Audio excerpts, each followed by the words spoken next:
শুভ সকাল বন্ধুরা। বাইরে ঝমঝমিয়ে বৃষ্টি হচ্ছে, গুড়ি গুড়ি বৃষ্টি হচ্ছে। সকালে খুব একটা কিছু খেতে ইচ্ছে করছে না, কি বানাবো তার জন্য বানিয়ে ফেললাম সুজি দিয়ে, বেসন দিয়ে, লঙ্কা, পেঁয়াজ, ক্যাপসিকাম সব কিছু দিয়ে একসাথে ভালো করে মেখে একটু পকোড়া টাইপের বানিয়ে নিলাম। একটু ভাজাভুজি খেতে ইচ্ছে করছে বর্ষার দিন। এদিকে তেল গরম বসিয়ে দিয়েছি। প্রথমে গোল গোল করে ভেজে নেব, বিভিন্ন রকম শেপে ভেজে নিলাম।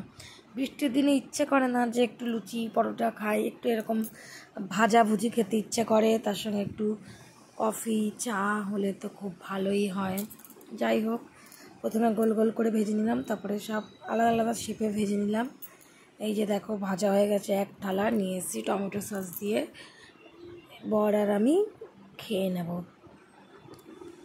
তোমাদের কার কার এরকম পকোড়া ভালো লাগে জানাবে। এই পকোড়াটা বানিয়েছি আপনার বেসন, সুজি আর ক্যাপসিকাম, পেঁয়াজ, লঙ্কা এইসব দিয়ে নুন হলুদ দিয়ে ভালো করে মেখে রিফাইন তেল গরম করে ডিপ ফ্রাই করে নিয়েছি। দারুণ হয়েছিল খেতে। যাই হোক, বৃষ্টির দিনে এরকম একটু ভাজাভুজি হলে জমেই যায়। ভিডিওটা ভালো লাগলে একটা লাইক করে দেবে।